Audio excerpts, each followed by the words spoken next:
Olá, boa noite. Bem-vindo ao Horizonte Debate. Hoje, o teto salarial do funcionalismo público é de R$ 33.700 mensais, valor equivalente ao salário dos ministros do Supremo Tribunal Federal. No entanto, alguns servidores incorporam comissões e gratificações e ganham mais do que isso por mês. Eles alegam que o valor vai além do teto e não está sujeito ao limite constitucional. 67,2% dos funcionários públicos federais integram os 10% mais ricos da população brasileira, segundo o ministro do Planejamento, Diogo Oliveira. No momento em que a sociedade cobra maior transparência e combate à corrupção, um projeto do Senado pretende regulamentar o teto do funcionalismo. O texto em análise regulamenta o que deve e o que não deve ser submetido ao teto remuneratório, previsto na Constituição para todo o funcionalismo público.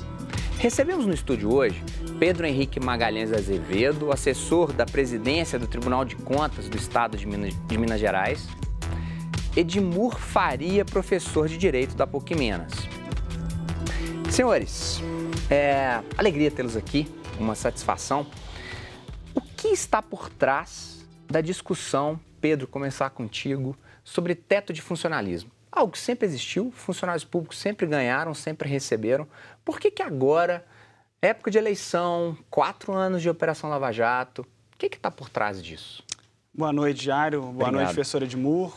Boa noite a todos que nos veem.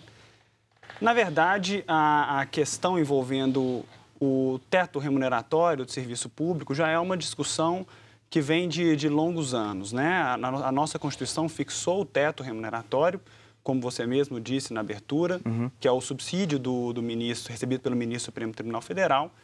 E o que nós temos hoje é uma onda de movimentos, principalmente movimentos sociais, que cobram uma certa moralização da política, uma moralização do funcionalismo público. E isso passa necessariamente pela questão de vencimentos e remunerações, né? Nós temos uma diferença básica, e esse é o grande X da questão no que diz respeito ao teto remuneratório, que é a distinção das verbas remuneratórias para as verbas de caráter indenizatório. Né? As verbas de caráter indenizatório são aquelas que, teoricamente, poderiam exceder ao teto constitucional. Só para a gente entender, o salário em si, R$ 33.700. Sim. Essas outras verbas, a gente está falando das endemonizadas, verba paletó, verba correio, essas coisas. Olha, na realidade, cada carreira vai ter o nome da sua verba. Eu prefiro tratá-las como, por exemplo, um auxílio alimentação, que também existe na iniciativa privada, em alguns casos, o auxílio saúde, mas aí tem muita discussão sobre a natureza dessas verbas ou não. Sabemos que, por exemplo, o auxílio alimentação, ele, a princípio, tem um caráter indenizatório. Ou seja, ele busca indenizar o servidor público por aquilo, por um gasto que ele venha a ter, por exemplo, de trabalhar os 2 horários. É o que acontece muito na iniciativa privada. Já outras verbas, essas sim, levando essa alcunha de verbas endemonizadas pela população, elas podem ser colocadas em xeque, podem ser questionadas, pode ser questionado o seu caráter indenizatório ou não. Isso é algo que está sendo discutido no projeto de lei, que agora está sob apreciação da Câmara dos Deputados. Professor Edmur, o que o senhor acha que está por trás dessa discussão? Olha, o que eu acho é que é uma questão que vem sendo debatida desde quando foi criado o teto. Por quê? Antes do teto, a Constituição já previa que em cada estado, para cada poder, seria o teto. Quer dizer, no Legislativo, o teto, a remuneração, ou agora o subsídio dos deputados, seria o teto para os servidores do município, dos servidores do Estado, da Assembleia.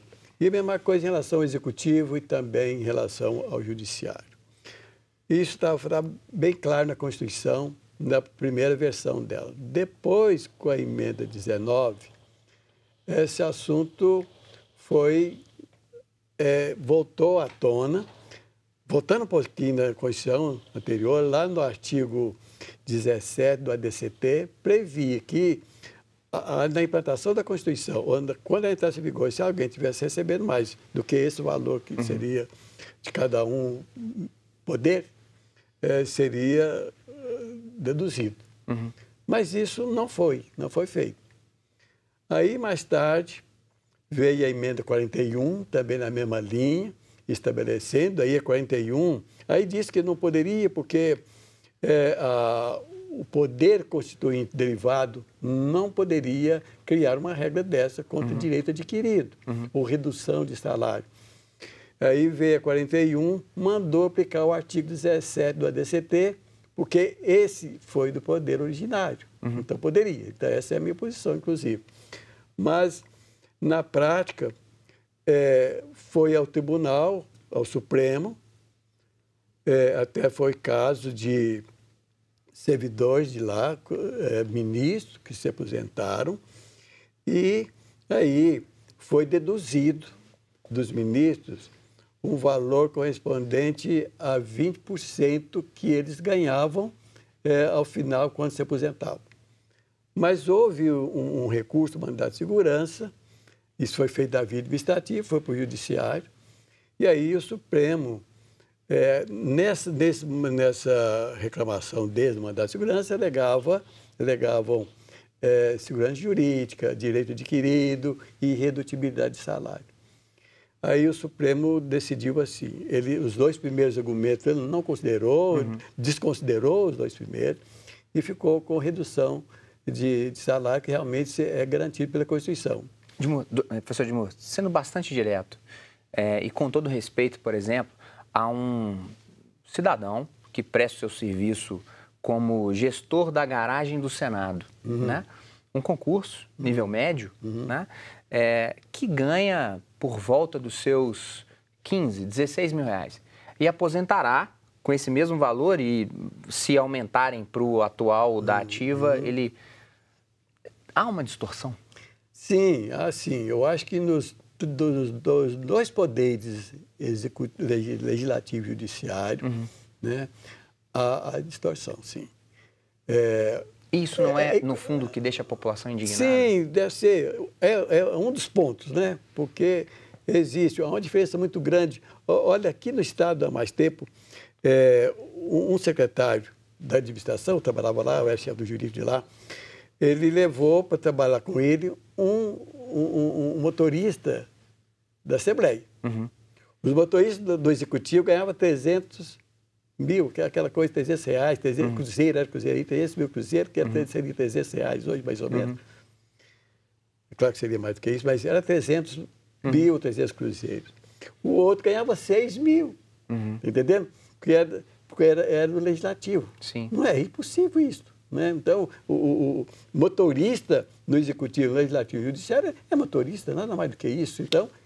Pedro, recentemente, a Assembleia Legislativa de São Paulo, em um projeto de lei, tentando algumas carreiras vinculadas ao teto do governador e outras carreiras vinculadas a esse valor de R$ 33.700 vinculado ao dos ministros do Supremo.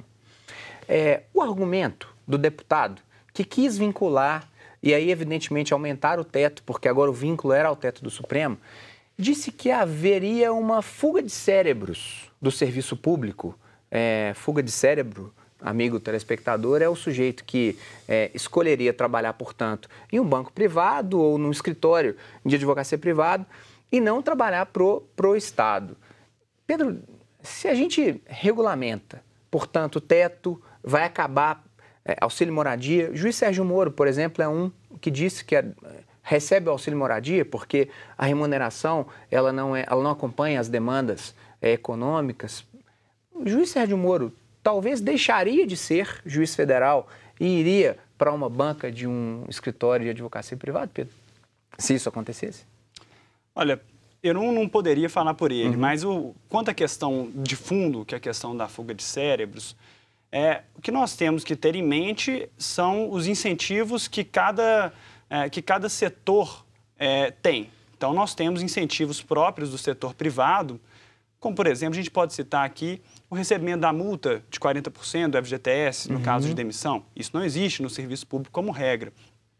Caso que empregados públicos, aí são outros 500, mas para servidores públicos não se fala em FGTS, muito menos em multa. Já no serviço público... Seguro-desemprego... Sim, né? Sim. Já no serviço público, já para os servidores públicos, você tem o benefício da estabilidade adquirida após 3 anos, né? Então, em termos de benefícios, nós temos que comparar os incentivos que as duas carreiras trazem. Eu acho, às vezes, muito superficial nós tratarmos da fuga de cérebros sem conhecermos os incentivos que cada carreira pode oferecer. A gente trabalha tomando como base apenas um deles, que é o incentivo remuneratório. De fato, em alguns casos, existe uma certa valorização da carreira pública no que diz respeito ao aspecto remuneratório. Em outros casos, o mercado privado pode trazer uma melhor condição para aquela pessoa que seja qualificada. O aspecto remuneratório é apenas um deles. Existem outros, como eu disse, a estabilidade, participação nos lucros em empresas privadas também. Então, acredito que ficar só no aspecto remuneratório seria bastante superficial. A fuga de cérebros, ela existe tanto de um mercado público, tanto do setor público para o setor privado, como o contrário. É o que acontece, por exemplo, nos casos de crise econômica, em que o mercado privado deixa várias pessoas desempregadas, pessoas capacitadas que ficam sem emprego, e essas pessoas acabam recorrendo à via do concurso público, se esforçando, estudando bastante, como deve ser, para aí sim... Pedro, professor Edmur, acho que o banquete de ideias, muito bem colocado nesse primeiro bloco. Para o segundo, vamos estender um pouquinho mais. Marcelo Miller, por que não? E outros casos recentes. Nós vamos para um breve intervalo. O que você pensa disso tudo? Voltamos daqui a pouquinho.